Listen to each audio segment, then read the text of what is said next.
Welcome to Hotze Elite Physicians Podcast, where you'll learn how to help your patients obtain and maintain health and wellness naturally, and how you can have more time, more money, and more freedom to enjoy your life. And now your host, Dr. Hotze. 3 books influenced the growth and the success of my medical practice at the Hotze Health and Wellness Center. And today, I'd like to share them with you. Hello, I'm Dr. Steve Hotze, and I believe that you need a coach to help you build a successful medical practice so that you'll have more time, more money, and more freedom to enjoy your life. Today, I'm going to share with you 3 books that opened my eyes to doing things differently than other doctors did them. 2 books that affected the way I practiced my medicine, and 1 book that changed the way I did my business. The 3 books are, the first one was Hypothyroidism, the Unsuspected Illness by Dr. Broda Barnes. Second book was What Your Doctor May Not Have Told You About Menopause by Dr. John Lee. And the third book, The E-Myth by Michael Gerber. These 3 books had a profound effect on the way I conducted my medical practice and my business practices. As a matter of fact, the book, The E-Myth, is what informed me and instructed me that I needed to build systems and procedures in my medical practice in order to be successful. I'd be much more successful in my medical practice if I operated it with business systems and procedures. Does that make sense to you? Well, first thing I want to talk to you about is how the book Hypothyroidism, the Unsuspected Illness by Broda Barnes had a profound impact on my life and on the practice and on literally the lives of hundreds of thousands of people, and through Dr. Barnes' teaching in his book. In 1989, I joined the Pan American Allergy Society. And I learned to treat for airborne and food allergies. I also learned about vitamin and mineral supplementation. Well, at a conference in 1992, one of my fellow members of the society, Dr. Richard Mabry, out of Victoria, Texas, who was an OB-GYN doctor who also practiced allergies, came up to me at a conference and said, "Steve, did you know you have a lot of women in your practice who have thyroid problems?" I said, "I do." He said, "Yeah, you do. Many of them have autoimmune thyroiditis. And many of them just have hypothyroidism that has gone undiagnosed on their blood tests." I said, "Really? So what do you do for them, Dr. Mabry?" And he goes, "I treat them with Armour Thyroid." I said, "Really? And I went to the head of my society, who was Dr. Dora Brown. At that time, he was in his 80s. Back then, I would have been in my late 30s. And I said to Dr. Brown, I said, "Dr. Brown, Dr. Mabry says I have a lot of women in my practice who have hypothyroidism." And he said, "You do?" I said, "How should I treat them? Should I use synthetic thyroid or use Armour Thyroid?" And he said, "Use Armour Thyroid." And I said, "Why?" And he said, "Because it works."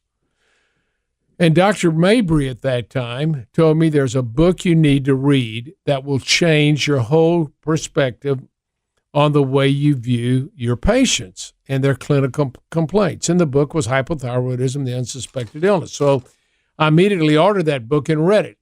And it changed the way I thought about medicine and my patient's symptoms, and it will change the way you do too. The premise of Dr. Broda Barnes' book is that there are literally a host of individuals in America who have all the clinical findings, all the signs, all the symptoms, or many of the symptoms of hypothyroidism, yet go undiagnosed because the medical profession, conventional medicine, relies simply upon blood tests to determine whether or not a person has or is hypothyroid, rather than basing it upon their clinical symptoms and signs, as was done for decades prior to blood tests being coming into service.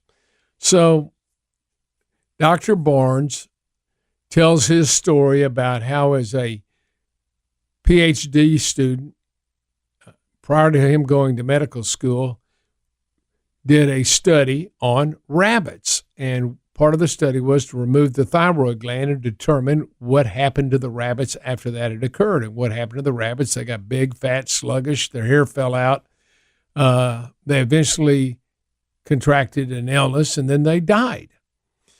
And this was his work in his study for his PhD. And he also noted that in the rabbits that they replenished with thyroid, they ended up doing well even when their thyroid was removed. So we saw the profound effect thyroid hormone could have in conditions where people were hypothyroid, or at least animals were hypothyroid. He ended up going to medical school, and we got out of medical school. He ended up going into a general medical practice, and he saw many of his patients coming in who reminded him of his rabbits. They had many of the same symptoms that the rabbits had. They had low body temperature. They were heavy. They were sluggish. They were fatigued. Energy level was low. They were gaining weight, weren't thinking clearly. They were basically very much like the rabbits that he had treated when he was a student studying to get his PhD and during his PhD study. So he began offering these individuals as a prescription supplemental thyroid, and he had profound results with this. And then he spent the rest of his life studying hypothyroidism, and you can read about it in his book, Hypothyroidism, the Unsuspected Illness. Well, because of Dr. Mabry, my colleague in the Pan American Allergy Society, I too, and because I read the book on Broder Barnes, I began listening to my patients and listening to their complaints. I also began to check their blood to see if they had antibodies to their thyroid gland. And if they did, that is termed autoimmune thyroiditis, or the more common name would be Hashimoto's thyroiditis, after Dr. Hashimoto, who discovered this back in the 1920s, while Dr. Hashimoto was in Germany doing studies. He was a Japanese physician in Germany doing studies. So I found that in 30% of the females and in 18% of the males, there were antibodies to their thyroid gland. And in those individuals that had antibodies to the thyroid gland, as well as to individuals who had signs and symptoms of hypothyroidism, I began to give them a therapeutic trial with natural desiccated thyroid. At that time, it was Armour thyroid. So I began to use that, and we had such dramatic response. Patients, energy, even in the face of normal TSH levels, we began to have dramatic response, and people would tell their friends, "Oh my gosh, I feel so much better. I've thought I've had low thyroid for years. Dr. Hotze listened to me, and he's given me a therapeutic trial of thyroid. I feel tremendous." And so this is what physicians that take a clinical approach to medicine have found is when they offer and prescribe small doses of desiccated thyroid and incrementally increase those doses until the patient's symptoms are resolved, that they have amazing results. And these patients tell their family and friends, because there are many individuals, particularly women, who are much more affected by hypothyroidism than men, who have gone to their personal physicians, and their personal physicians have told them all their blood tests are normal. But yet they have signs and symptoms of low thyroid. They've got low body temperature, which is classical. Your body temperature should be 98.6. Inevitably, and these women and men's blood temperature will be 1 to 2 degrees below normal. And that's because they're not producing enough energy within the mitochondria in their cells to have an increased or a normal body temperature. It's low. Second thing is they have fatigue. They're tired.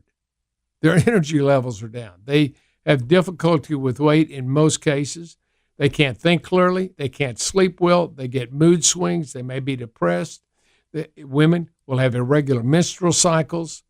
They'll have problems with infertility or problems with delivering, going full term with a baby. They'll oftentimes have recurrent and chronic infections. They may have sluggish bowel functions, joint and muscle aches and pains. They're puffy skin. Their tongues are enlarged. They're particularly in women, they have hair loss, ridged fingernails. They just don't feel well. They feel sick and tired. And they go to the physician. He tells them, the conventional doctor, who relies strictly on blood tests. And remember, a blood test is only a sample at a point in time. And in thyroid blood tests, the TSH level, normal range, represents where 95% of the people fall. You can't hardly be out of the range. So the issue is not whether you're in this wide range of normal, which is wide as as wide as the Grand Canyon, as tall as the Empire State Building. If you fall within that range, that doesn't mean that you're at an optimal level. And what I've seen over the last 20 years is that range has dramatically fallen. The upper limits of the range of normal has fallen, as has the lower limits. That's because people that are having their blood tested for thyroid are older and older people. So baby boomers who are now in their 60s and 70s, and they're all getting the thyroid checked, and because the way the lab determines what the normal value is, it takes the mean or the average of the last 1,000 people who had blood tests and then puts two standard deviations on either side. That's where 95% of the people fall. Well, as we're testing older and sicker people, their mean levels are going down, so the standard deviation of 2 also means that the lower limits and the upper limits begin to fall. So you can't hardly be out of the range. You can't treat strictly on blood tests. I find that is a terrible era of conventional medicine. You need to listen to the patient to find their clinical symptoms. You need to understand the symptoms of hypothyroidism. And then you need to look at the signs of hypothyroidism. If your patient has the signs and symptoms, then give them a therapeutic trial of thyroid. Start with a low dose, and you can incrementally increase it until their symptoms are resolved. Okay, that's enough on thyroid. Second thing we want to talk about is progesterone. The book that I read on progesterone was What Your Doctor May Not Have Told You About Menopause by Dr. John Lee, MD. Now, this book I purchased and read after I had been introduced to Dr. John Lee, who was a physician in California. Now, Dr. John Lee was one of the first physicians that began to speak and to write about the benefits of natural progesterone. Now, I could hardly remember being taught about progesterone and the menstrual cycle in medical school. We must have during our didactic years. In the first year and a half or 2 years, we had didactics. We must have learned that in OB-GYN. I just can't remember all the details about it. All I know is that I was never taught that you could use natural progesterone as a treatment for women's health problems. Never crossed my mind.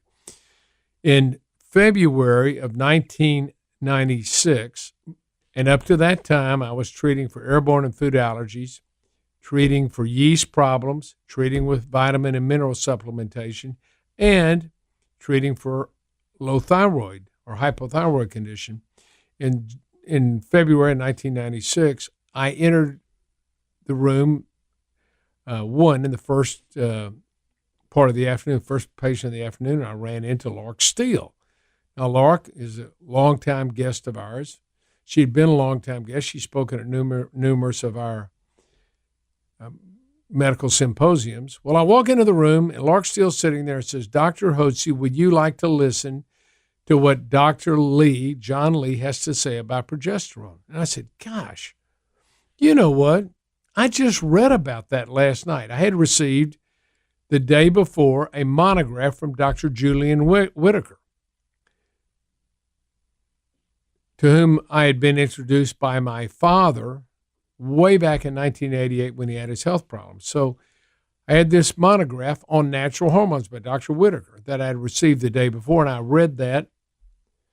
I read that monograph, and it talked about natural hormones. I read what he said about thyroid hormone, and I felt really justified in what I did because that's what Dr. Whitaker did with Armour thyroid and desiccated thyroid. I read about testosterone and estrogen bias. I read about androstenediol and DHEA, and I read about progesterone. Found that fascinating. The next day, I walk into the room with Mark Steele, and she wants to give me a cassette tape from Dr. John Lee on progesterone. Well, there's an old adage, when the student is ready, the teacher will arrive. And John Lee arrived. So on the way home that day, I listened to this tape, which took about 30 minutes, and I was just really amazed at the tremendous benefits that progesterone had in the treatment of many problems that women experienced as they marched through their menstrual life. So I contacted Dr. John Lee the following day. I got his number somewhere or another, and I called him up and said, and he's in California. I said, Dr. Lee, Dr. Hotze here in Houston, Texas, listen to your wonderful cassette tape on progesterone. Where do I get it and how do I get it? And he said, you go to a compounding pharmacy. So I looked, I said, what's that? What's a compounding pharmacy? Now I own a compounding pharmacy, but I didn't have any idea what that was. Well, compounding pharmacy takes basic medications and natural ingredients, and it can compound or prepare them in specific doses that are specific for each individual patient or for an individual patient. So anyway, I contacted one of the compounding pharmacists here in the general area. He came by and met with me. His name was Phil, and he shared with me how people were using natural progesterone to treat the problems, particularly premenstrual symptoms and the problems that women experience that went through the menstrual life, particularly around menopause. So the symptoms that women commonly had were they get fluid retention, weight gain, breast tenderness, mood swings, headaches, migraines, panic attacks, anxiety attacks, poor sleep problems preceding their menstrual cycle. And they were also having cramping and heavier bleeding. And all these were signs and symptoms of progesterone deficiency and estrogen dominance. So I began to treat women with progesterone. The first woman I treated had been a guest of mine for a number of years. I had treated her for cardiac arrhythmia. She had a wheat sensitivity. She was allergic to wheat, and whenever she had wheat, she had an irregularity, and we took her off wheat, and she had no cardiac arrhythmias. So her cardiac arrhythmia was caused by a food allergy. She was always a little bit edgy, and she was the pastor of she was the wife of a very prominent pastor in town. Anyway, she came in after I found out about progesterone, and she had been on Premarin for about 20 years. And I told her, Irene, we got to get you off this Premarin, and let's put you on natural biased and natural progesterone. And we did. She agreed to it. One thing about her personality prior to getting off progesterone, she was very edgy and sharp and moody.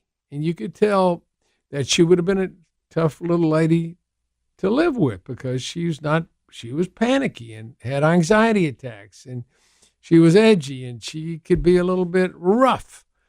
So we ended up taking her off the Premarin and put her on the progesterone and the natural estrogen, which is biased. And I said, I'll see you back in a month. Same day, I saw another guest by the name of Pam.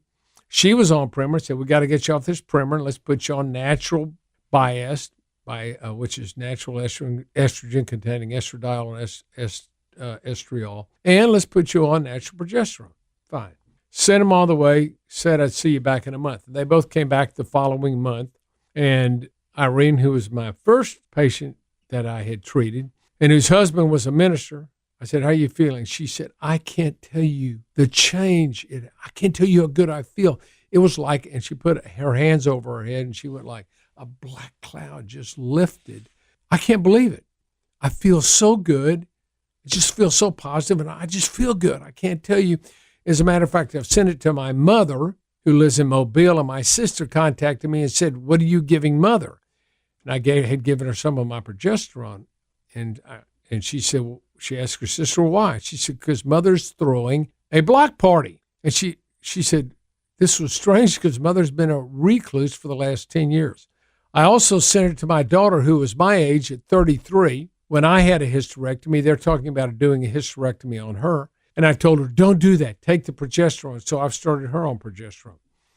So she had taken her progesterone and given it to her mother and her daughter because of the remarkable benefits that it had. The second guest that I had treated, Pam, had come back in the same afternoon. And I said, and she's a lovely, sweet Christian lady, prim and proper, dressed sharp. I sat down. I said, Pam, how are you feeling since we started the progesterone? She said, Dr. Hotze, I want to kiss your toes, which was kind of a shock to me that she said that. And I said, hold on one second, Pam. And I stepped out of that room, and I called my staff of 5 or 6 together. That's all I had on the staff at that time. I said, listen, this natural progesterone is remarkable. I've never seen people respond to a medical preparation or a prescription like this in my life. This is incredible. This is going to be huge for us, and it has been enormous. So that's when we began to incorporate natural progesterone into our treatment of our guests. Now, I knew women, having been an allergist, I knew women and allergy problems and hormones were related, because women often would come in and say, I didn't have any allergy problems. I wasn't recurrently sick with sinus or asthma or bronchitis until I had my first baby, or until I had my second or third baby. Then everything broke down. So I knew that there was a correlation and a relationship between allergy symptoms and hormonal changes in a woman's life. But I didn't know what to do with them. Send them to a OB-GYN. Hope they do well, but they usually just throw them on birth control pills, which are counterfeit hormones, and made them worse, made them sicker quicker. So I began to treat with natural hormones women. And you know what I found out? This even helped their allergies tremendously when we got them on natural hormones. And they felt so much better. So it also enhanced our treatment of thyroid, because the hormones work synergistically, and they work in harmony together. And so as we added progesterone and a certain amount of estrogen, I didn't have to add as much thyroid medication, because progesterone enables thyroid to be better utilized by the cells.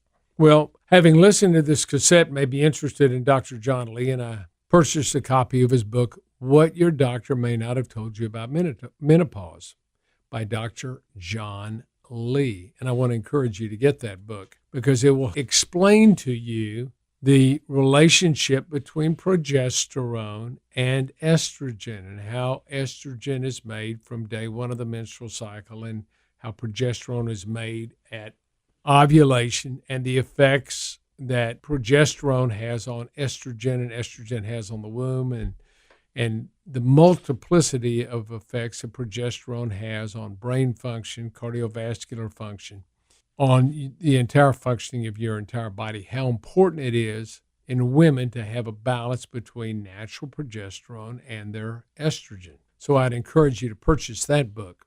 Third book that really influenced me was the book, The E-Myth by Michael Gerber. Now, Michael Gerber's book boils down to one key principle. And by the way, the E-Myth stands for the entrepreneurial myth. And what's the entrepreneurial myth? Oh, I own my business. I'm an entrepreneur. No, you're not. You're an employee of yourself. You end up being chief cook and bottle washer. You're the one that writes the ad copies. You're the one that makes the sales. You're the one that does the books. You're doing everything. You're on this treadmill going and going and going. You have a few people to answer the phones for you, but you're basically doing all the work. Michael Gerber's premise is that you've got to see your practice or your business as a product. That's the product, not your deliverables. Those aren't the products. And your product in your medical practice is not your services or any products you sell. Your medical practice is the product, and you've got to build it in such a way that you could sell it as a product. Now, let me give you an example of that. This is what Gerber talks about in the book, The E-Myth. Look at McDonald's restaurants. What do they sell? Wrong. They don't sell hamburgers. Oh, you say, but they do sell hamburgers. No, McDonald's Corporation sells franchises.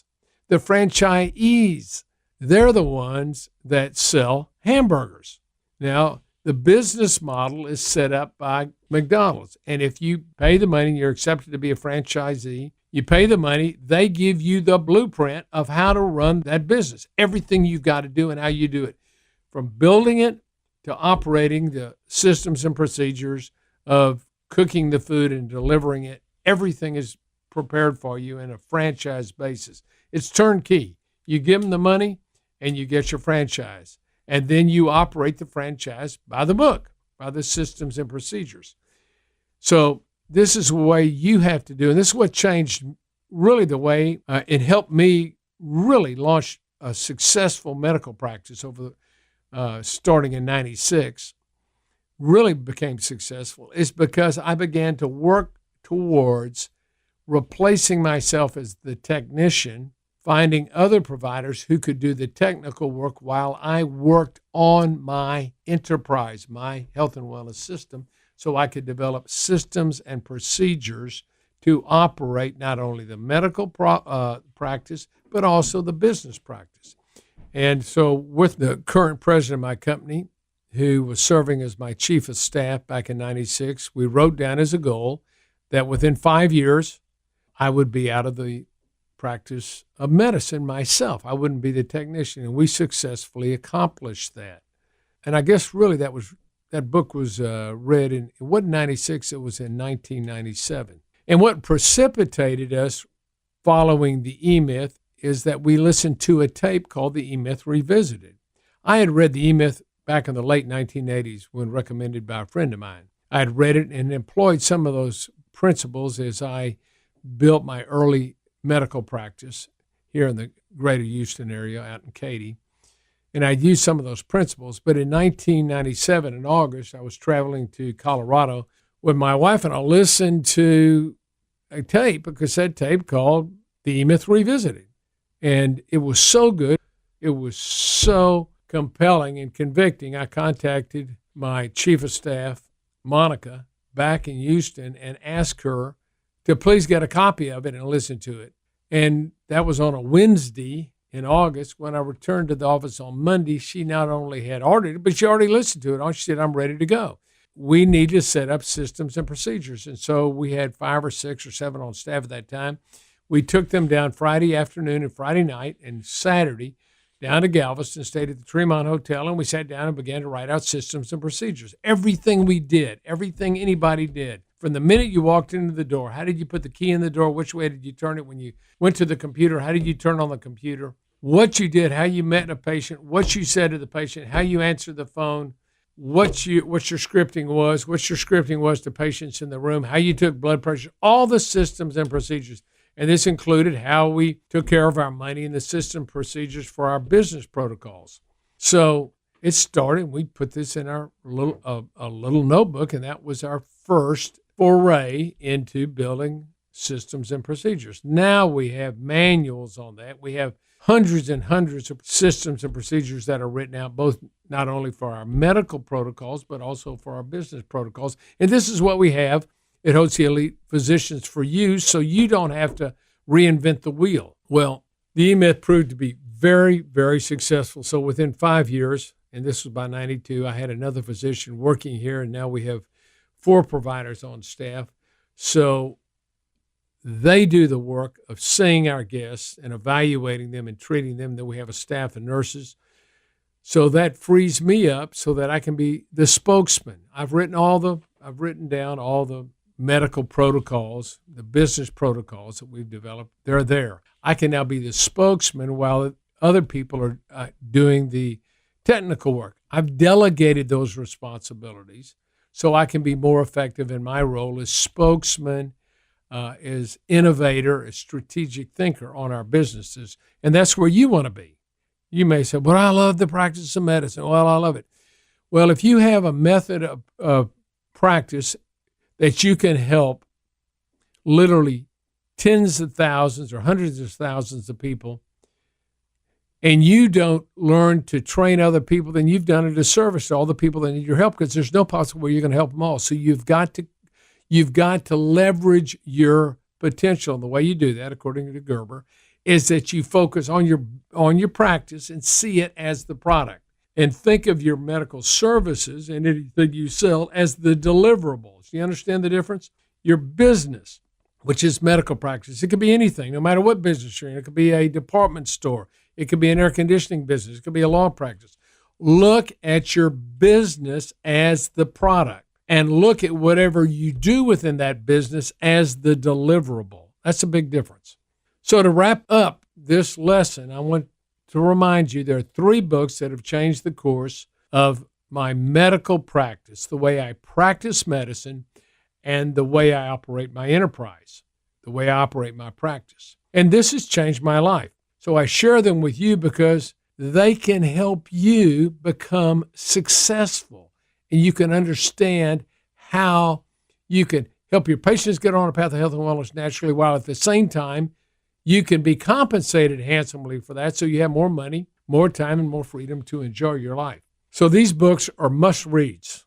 The books are Hypothyroidism, The Unexpected Illness by Dr. Broda Barnes, What Your Doctor May Not Have Told You About Menopause by Dr. John Lee, and The E-Myth by Michael Gerber. These books will serve as mentors in absence of having a live person, but you don't have to rely solely on these books to make a change. If you want to do a 180 and have more time, more money, and more freedom to enjoy your life, while your patients obtain and maintain health and wellness naturally, you can get started. I can help you. I've established Hotze Elite Physicians to provide training in both medical protocols, including treating patients for thyroid and hormonal imbalances. I also have over 40 business training modules for you to learn and apply. All you need to do is to join, be accepted, and then you can start on our programs and start taking notes and get started so that you can begin the transformation of your medical practice. I want to recommend 3 things. Go to my website, HotzeElite.com. Secondly, there's an application for you to join Hotze Elite Physicians. If you're accepted, then you'll gain access to all my medical and business protocols. So take a few minutes to fill out and submit the application. If you meet our standards, then one of my assistants will contact you to set up a complimentary consultation to determine the best way for you to proceed. And finally, I want to encourage you if you're ready to do a 180 and take charge of your practice and your life, make sure to visit HotzeElite.com for all the tools and resources you need to transition into a cash-based practice. More time, more money, and more freedom to enjoy your life is waiting for you at HotzeElite.com. So you can have more time, more money, and more freedom to enjoy your life. And we're here to help you.